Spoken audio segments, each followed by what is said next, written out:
Olá, companheiros. Muito boa noite, muita paz. Dando sequência às nossas reflexões, hoje o capítulo 12 do livro Pão Nosso, intitulado, é uma indagação, uma pergunta de Emmanuel: pensaste nisso? E ele traz uma fala de Pedro na sua segunda carta, onde ele faz um comentário. Sabendo que brevemente hei de deixar este meu tabernáculo, segundo que também nosso Senhor Jesus Cristo já me tem revelado. Pedro vai denominar o próprio corpo como sendo o seu tabernáculo. Tabernáculo é um lugar de defesa, uma cabana, uma tenda, e isso já traz claramente para nós a distinção entre a alma, entre o espírito e o corpo. É muito comum, praticamente todas as religiões, elas dizem, nos ensinam que nós temos uma alma. E quando nós morrermos, essa alma vai para algum lugar. Podem ser lugares muito diferentes, de acordo com a crença, com a compreensão. Nós espíritas já entendemos que nós não temos uma alma que vai para um lugar qualquer. Nós somos a alma. E que nós usamos um corpo como instrumento de manifestação, veículo de expressão da vontade, veículo de percepção da realidade material. Isso é interessante. Uma outra coisa que nos chamou a atenção, quando ele vai dizer, segundo que também nosso Senhor Jesus Cristo já me tem revelado. Nós sabemos, pelas tradições do mundo espiritual, que Jesus aparecia várias vezes para os apóstolos, né, trazendo um sentimento de confiança, orientações. Pelo menos é o que dizem as tradições que vêm do mundo espiritual. Interessante de nós percebermos isso, porque pela tradição comum cristã, Jesus, depois que foi embora, na sua ressurreição, apareceu alguns pouco tempo e depois foi embora e nunca mais voltou. Nós já sabemos que a figura de Jesus esteve presente, aliás, desde que o mundo foi construído, foi efetivado como um planeta que abrigaria milhões e milhões de almas, de espíritos. Jesus se faz presente, coordenando trabalhos, orientando. É interessante nós percebemos isso. Nesse tema de hoje, Emmanuel vai fazer uma reflexão. Ele começa dizendo que muitos afirmam que o espírito é forte, o espírito está preparado, mas a carne é fraca. E isso é dito com a finalidade de justificar erros, equívocos, comportamentos inadequados, que na verdade decorrem da fraqueza do eu, não necessariamente do corpo. Nós já sabemos que o corpo é um conjunto de células reunidas sob as leis divinas, que oferecem ao espírito a oportunidade de aprender, de valorizar, de reformar, de engrandecer a vida. É um instrumento de realização do espírito. Um instrumento temporário da alma para a expressão da vontade do ser e da percepção, como já falamos, da realidade material. O corpo funciona como um veículo. Nós vamos expressar nossa vontade, nossos desejos, nossos atos, nossa fala, através do corpo. A outra pessoa, o conjunto da vida também vai perceber isso. É um veículo de duas mãos. Nós expressamos a vontade da alma, do ser, do eu, e recebemos o que vem de fora. A percepção da realidade material, as sensações vêm de fora e provocam uma repercussão. Mas o corpo é apenas um instrumento temporário para a expressão dos sentimentos, dos desejos da alma. Então, atribuir ao corpo a responsabilidade pelas viciações humanas seria o mesmo que um operário inábil que não desse conta da sua tarefa culpasse as suas ferramentas pelo mau desempenho do seu serviço. Então, isso quase sempre é uma desculpa. Eu errei porque a carne é fraca. As tendências eram muito fortes. É evidente que não se pode negar a influência do corpo, que é regido por automatismos instintivos, desenvolvido em milhões de anos. Existe uma integração muito profunda. O espírito se liga ao corpo, já segundo as informações do mundo espiritual, na concepção dentro do útero materno, naquele momento da fecundação do óvulo, uma emanação do seu corpo espiritual, que nós espíritas chamamos de perispírito, se liga àquele corpo em formação, molécula a molécula, profundamente entranhados um no outro. Então, não se pode negar que o corpo tem um reflexo, tem uma repercussão sobre a alma, não é? O corpo caminha na evolução tanto quanto o espírito. Os instintos que são dotados por Deus vão se manifestando e tem que ser muito fortes. Porque imagina um ser vivo, quando não tem ainda as experiências da razão, a madureza para saber das coisas, dos perigos, ele precisa de algum mecanismo. E o instinto é esse mecanismo, uma espécie de inteligência sem raciocínio que dota o ser da capacidade de sobreviver. Então nós temos o instinto da preservação, da conservação, muitas vezes o medo da morte é por causa desse instinto de preservação. Nós temos o instinto, a fome, o instinto da alimentação, da reprodução. Então ninguém pode negar que o corpo exerce uma influência muito grande sobre o espírito. Mas o espírito é o que é o senhor dessa conjunção, desse organismo. Não se pode atribuir as tendências, porque tendências e instintos existem, mas o homem, já com a razão desenvolvida, já consciente de si mesmo, já conhecedor de muitas realidades da vida, ele tem que controlar isso, né, para não sair por aí desatinado, fazendo tudo simplesmente qual é a vontade que lhe venha à cabeça. O próprio Allan Kardec vai dizer que o homem tem duas naturezas, ele sofre a ação de duas naturezas. Pelo corpo participa da natureza dos animais, cujos instintos lhe são comuns. Pela alma participa da natureza dos espíritos.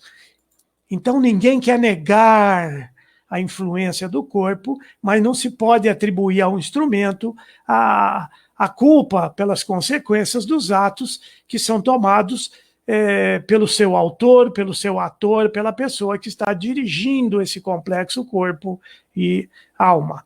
Então, importância ou influência do corpo, sim, mas domínio pleno Não.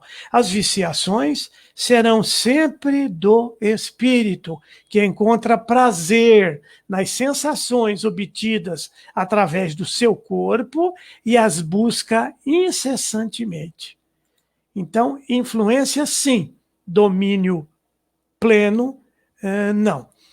Nós já sabemos que o corpo submetido ao uso de certas substâncias ou práticas abusivas, o corpo, o organismo sofre alterações químicas, biológicas, que provocam disfunções e distúrbios.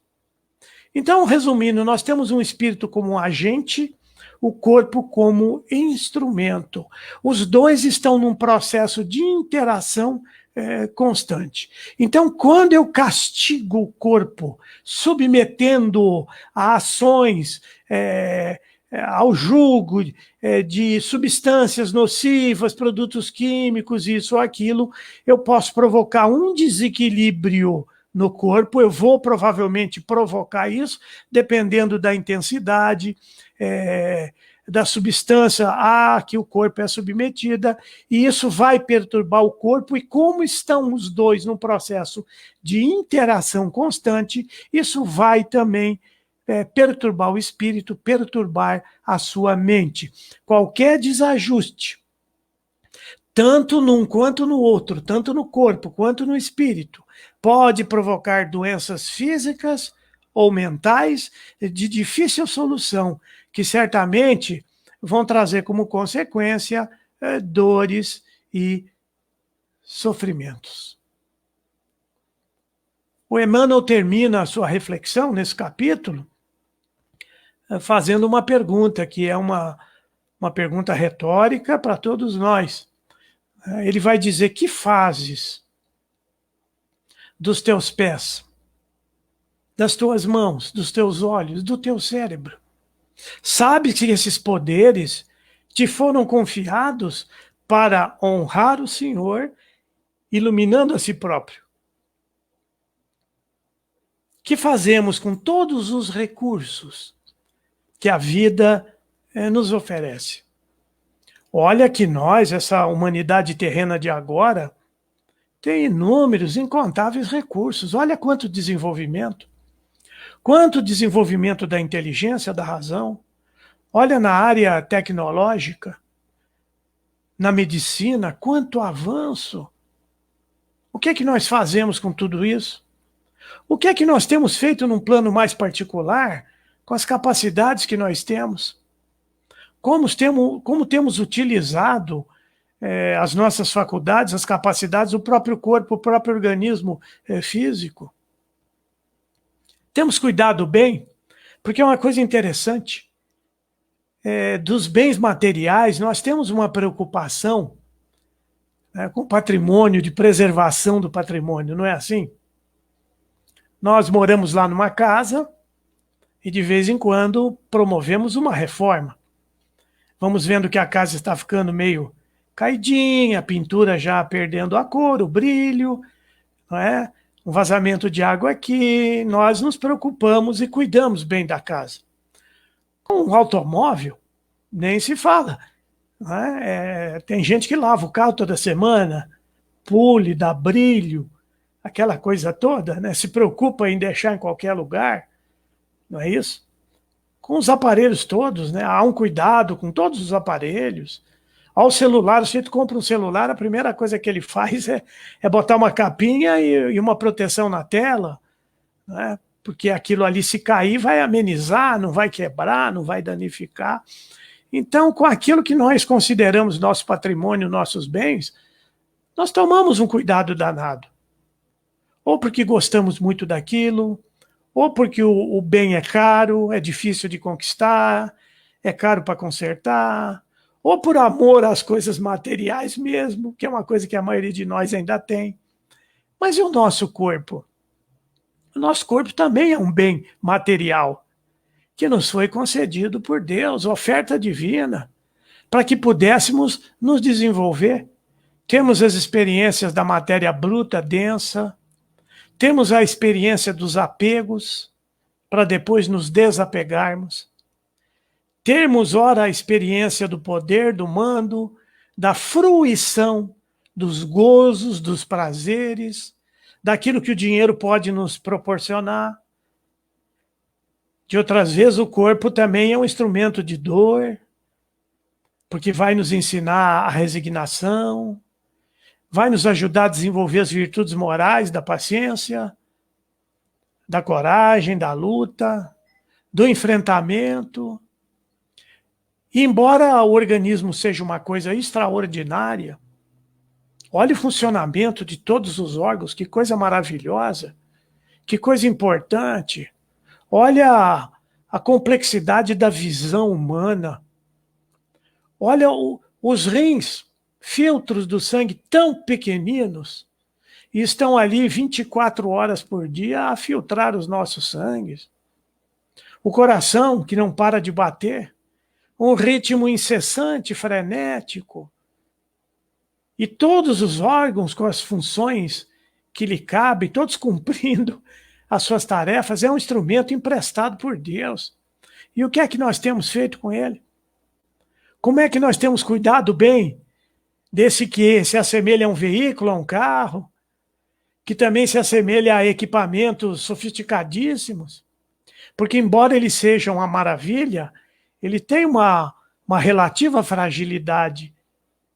Até que ele dura muito, porque nós passamos anos e anos da nossa encarnação maltratando o coitado, submetendo a horas de insônia, muitas vezes sem razão, sem necessidade, prejudicando todo o sistema endócrino com as descargas de estresse, ou hora de situações terríveis de vida que nós não sabemos lidar, ora o estresse, ou a adrenalina, como se fala, provocada por aventuras às quais nós nos lançamos. Como é que nós temos cuidado desse tabernáculo? Tabernáculo também é lugar de defesa, lugar de amparo. O corpo é um lugar de defesa, além de ser um veículo de exteriorização da vontade, das ações, além de ser um veículo que traz para dentro de nós todas as sensações que o mundo material nos oferece, e essas sensações são as experiências, é o saborear que nós precisamos das coisas da vida. Muitas vezes, nós até abreviamos a nossa encarnação, porque não cuidamos bem do nosso corpo. É muito comum, é uma crença comum por aí que não é realidade, a velhice é cheia de doenças. Não é? Ela se torna mais problemática na medida que nós não cuidamos bem do corpo na hora certa. Às vezes a gente quer, eu mesmo sou assim, a gente quer cuidar do corpo na hora que dá um problema. Né? É que nem gente com automóvel, já que falamos de carro. Tem gente que o carro está com um barulhinho ali na roda, ele deixa para lá, dali uns dias o barulhinho é em outro lugar, e ele vai indo e não leva o carro na oficina para uma manutenção primitiva, ou preventiva, perdão, até a hora que o carro deixa de funcionar. Aí ele corre. Aí quando chega lá o estrago é muito maior. Porque em matéria de automóvel, uma peça estragada acaba estragando a outra. Porque o carro é um complexo que trabalha numa interação. Cada peça tem a sua função, mas trabalham todos integrados. Uma peça que estraga pode provocar o estrago da outra. O conserto vai ficar muito mais caro, vai demorar mais. E isso quando tem conserto. Pois não é que o nosso corpo é a mesma coisa. Cada órgão tem a sua função, mas existe uma integração no organismo. Um órgão desequilibrado pode desequilibrar outro. Uma glândula perturbada nas suas funções pode desequilibrar outras tantas. E aí começam a aparecer sintomas de doenças diversas, às vezes até doenças que se mascaram. Pensa que o problema é num lugar e é no outro.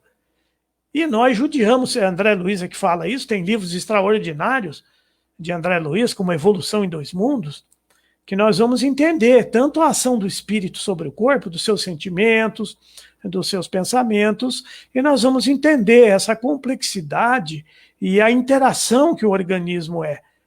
Cada órgão tem sua função, mas um depende do outro. E é um mecanismo extraordinário se nós formos observar a vida, a evolução na Terra. Não se pode conceber outra origem que não seja Deus. porque é uma perfeição absoluta. E olha que o corpo se recupera de um monte de coisas. Agora, se nós levarmos uma vida de 40, 50, 60 anos, sem cuidarmos muito do corpo, não precisa ter aquela neura, não. Não é aquela coisa extremada, que também os extremos nunca são bons.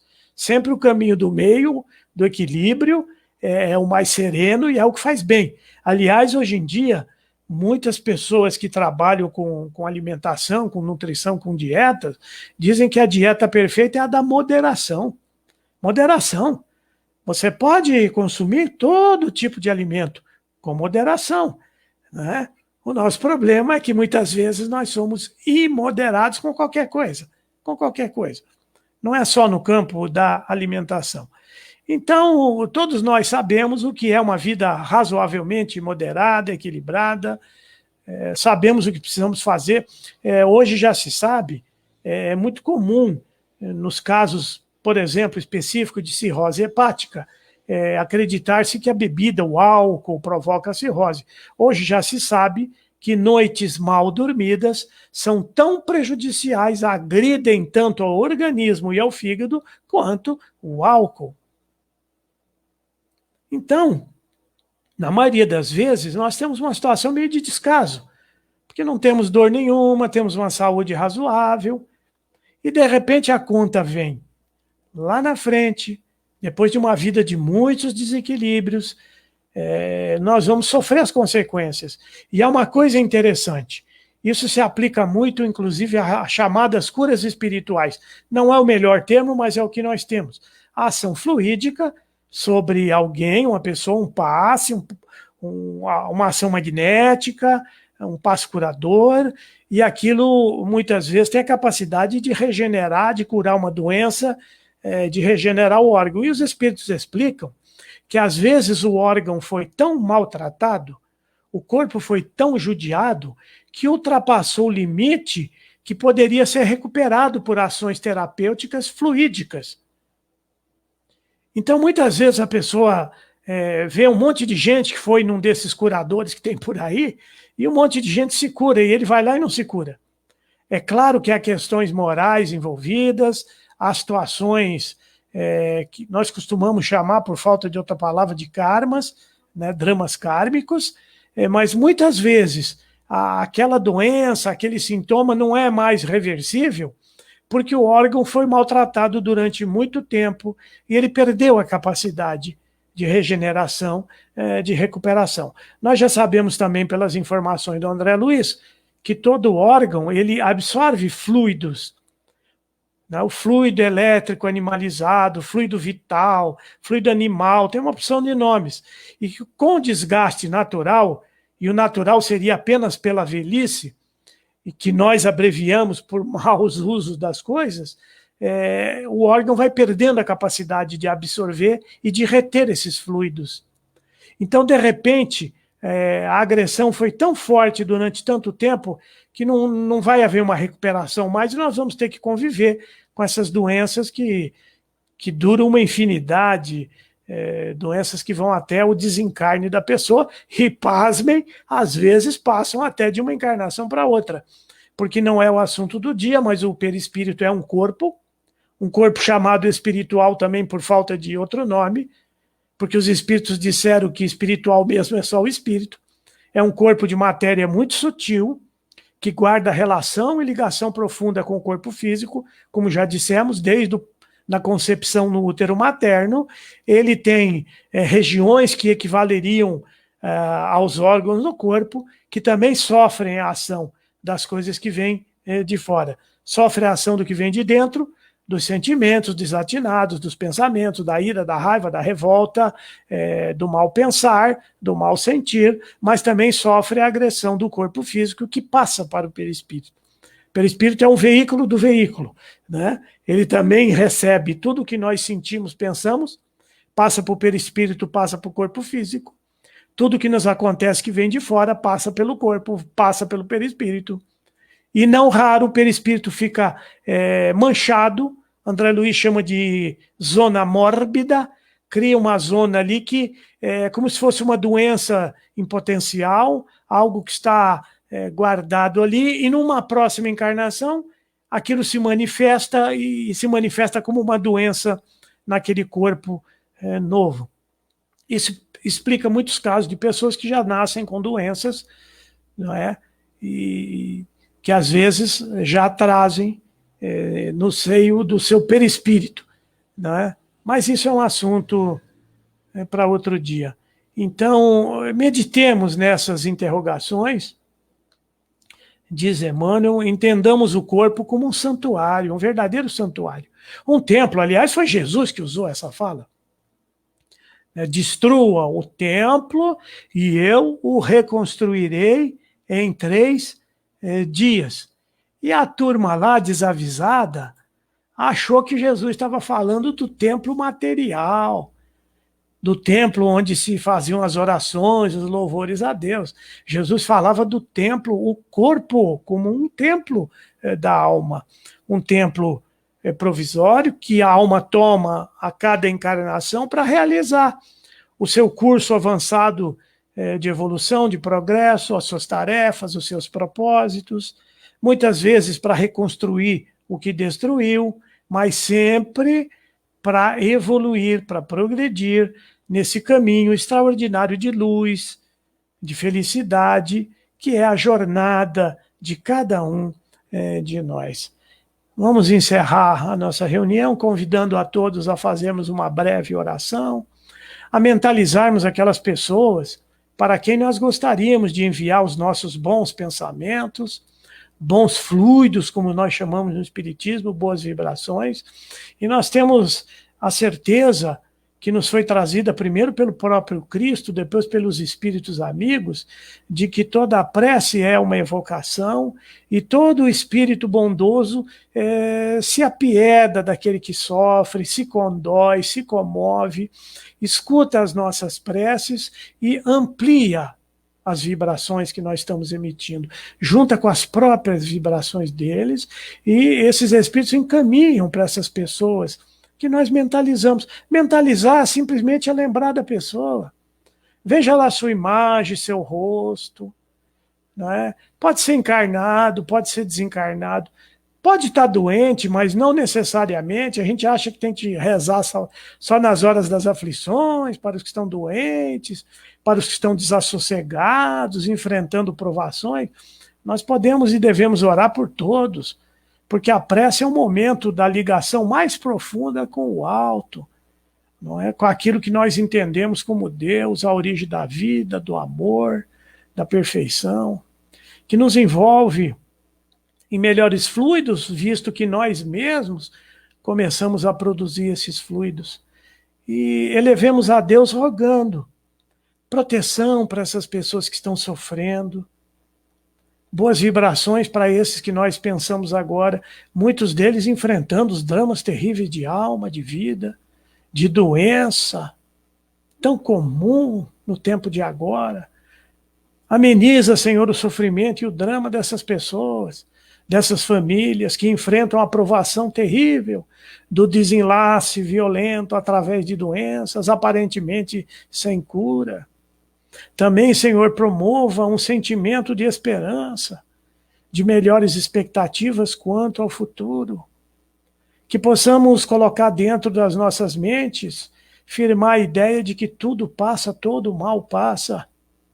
Que depois de um grande período de sofrimento vem um grande período de avanço, de evolução e de entendimento. Conforta, Senhor, a todos nós que sofremos nesse instante terrível da humanidade. Traga paz para os corações desalentados, consolo e esperança para todos. Abençoa por último, Senhor, os nossos companheiros dessa pequena e singela reunião, os nossos lares, os nossos familiares. Que a tua presença vívida, de luz, de amor, se faça, quem sabe, Senhor, sentida nas nossas almas e nos nossos corações. Obrigado, Senhor.